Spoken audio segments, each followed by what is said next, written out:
Well, hello. Thanks for signing up to our ultrasound guided regional anaesthesia course from Chester.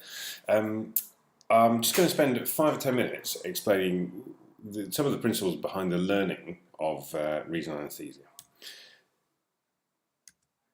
So it all began in 1978, where this was published in the BJA, looking at using a very basic ultrasound probe to kind of help guide a block. Now, we all got a bit more interested in it when NICE mandated that we have ultrasound machines readily available to us to basically put central lines in. So anaesthetist being anaesthetist, they started kind of fiddling around with other stuff. And there grew a great interest in using ultrasound to guide regional anaesthesia. Now that kind of mushroomed into any number of courses up and down the country every week. But broadly, the courses have a very similar curriculum. So there's upper limb blocks, lower limb blocks, epidurals, abdominals, paravertebrals, and some kind of probe manipulation and needling. But in my view, there's never enough emphasis on probe handling and needling. We'll talk about a little bit more about that later.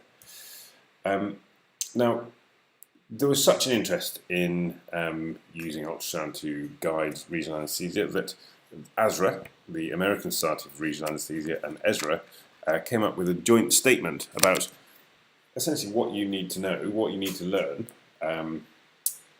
to safely perform regional anaesthesia. So they said you need to kind of structure common tasks, set up some core competencies, suggest a training program, and regulate a kind of quality improvement program for ultrasound guided regional anaesthesia. So these are the sort of the 10 kind of key objectives. So visualize landmarks, identify nerves, confirm normal anatomy, plan a needle approach, maintain an aseptic technique, follow the needle under real time, consider secondary confirmation technique like nerve stimulators,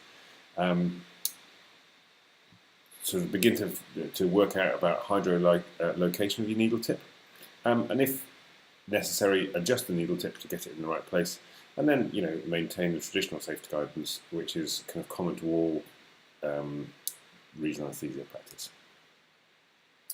So then they kind of determined a group of skill sets, and you can see the skill sets are broadly 4 categories. So you need to know how to work your device.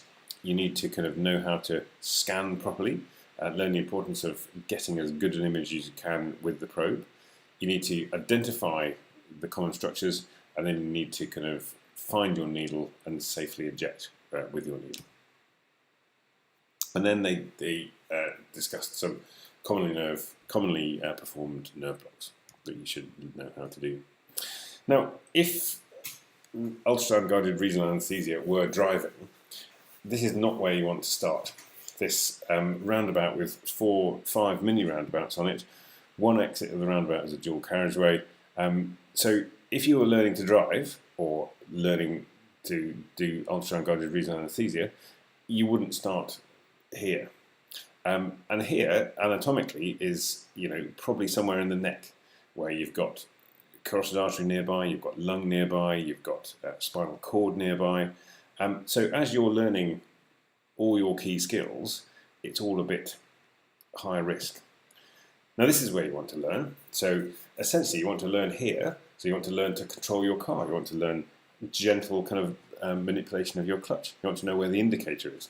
You want to know how much your car turns when you turn the wheel, a various amount, at different speeds. So this is a much safer place for you and your maintenance, the maintenance of your driving license or your GMC license, and it's much safer for all the other road users or the patients, if you like. So a few kind of truisms about learning any sort of technique, that performing a threshold number of procedures is a flawed concept.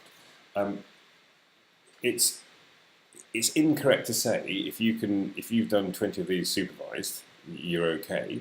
You might be absolutely perfect at it after performing 2. You might still be rubbish at it after performing 50. So a threshold number of procedures is not what we should be aiming for. The other thing we're not very good at is we don't know how good we are, or we can't kind of criticise, we can't recognise how bad we are. Patients are not here for our kind of enjoyment, they're here to get as good a care as possible. They're here to get as good a care as you would want any of your relatives to get. So they're not live models for our practice. We should be, we the trainees, we the people learning a new skill should be good enough at it before we even start on the patients. And luckily, ultrasound guided regional anaesthesia is one of those skills where you can get very good at it before you even start doing it.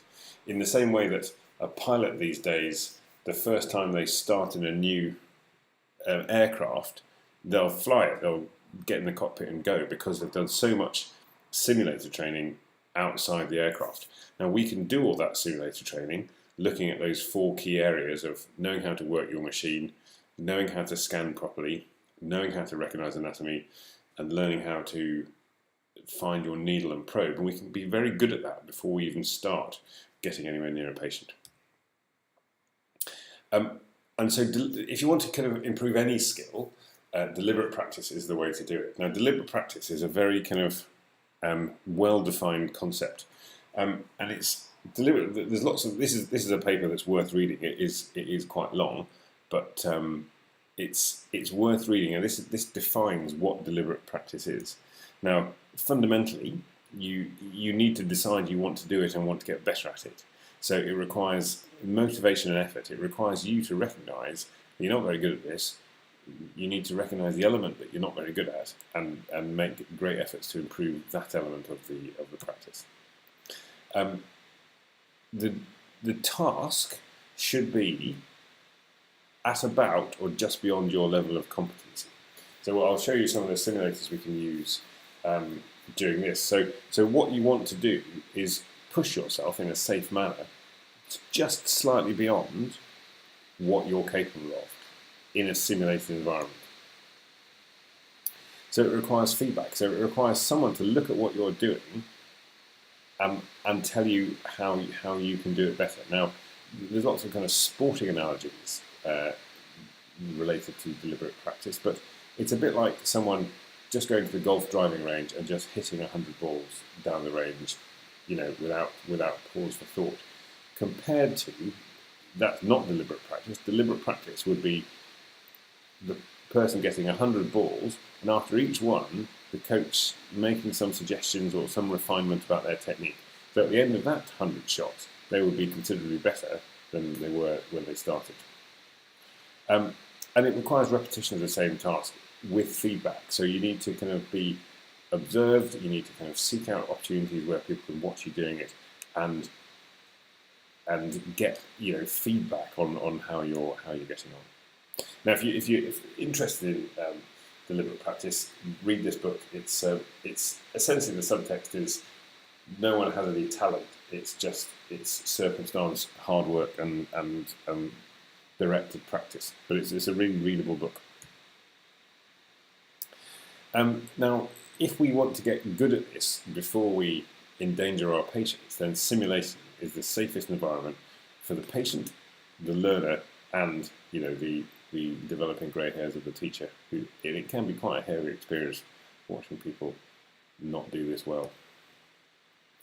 So this is one of the kind of key simulators. There's 3 simulators exactly like this in the office, and you'll see there's 8 positions here of needling, and now each one could be performed in a patient. So number 4 is the only one that the needle is actually in the non-dominant hand of this right-handed individual, but all of the others simulate either exactly or closely a block that you might do. So during the course of this, or during the sort of duration of this course, we would expect you to get these trainers out and have a go until you're good at it. Now, what we're hoping to achieve is our our training method is a mastery training model. And that's to say that the goal of the exercise is for everyone to be able to do this safely and properly.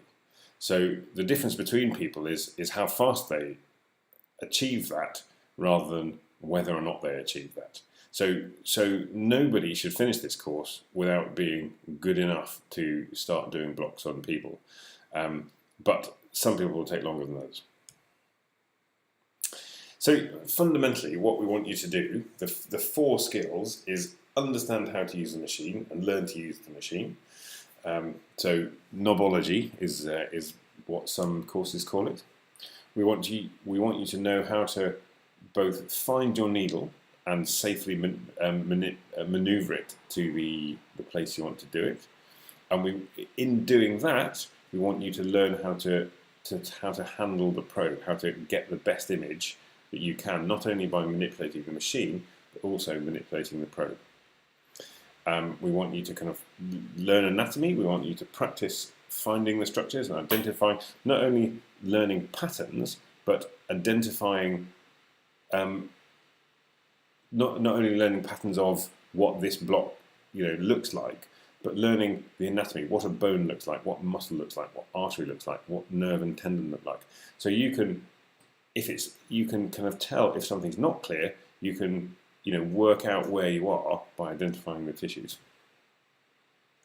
And we want also you to kind of have a think about the wider picture, how you're going to set your machine up, how you're going to make the ergonomics as easy as possible, and how you're going to plan your blocks. So in order to kind of demonstrate your mastery of the techniques, we will give you also a logbook. So it's worth keeping this. And what we'd like you to do is write down the date, write down the block, and get to the person who is observing you and giving you feedback to write comments. So if then you come to my theatre, you've done 4 blocks already, and in 3 comments the question is, look, need to get better at needling, then that's what I'm going to be looking at, and that's what we're going to be focusing on. Or if the comments are fantastic needling, doesn't have a clue what the anatomy is, then that's what we're going to focus on. So there isn't a license to practice this, but you should police yourself, and you should look through this logbook and say, well, you know what, I now think I'm okay to do this block. So let's discuss that with my whoever's supervising me. So it is worth reading this paper from Regional Anaesthesia and Pain Medicine. It's freely available on the internet, and certainly it's available through the library. But it's well worth having a look and just clarifying what exactly you're going to need to know about this this training program. If you complete it successfully, we will give you a certificate. And hopefully, if there's any questions, please email me at simonridler@nhs.net. I look forward to meeting you on the practical days.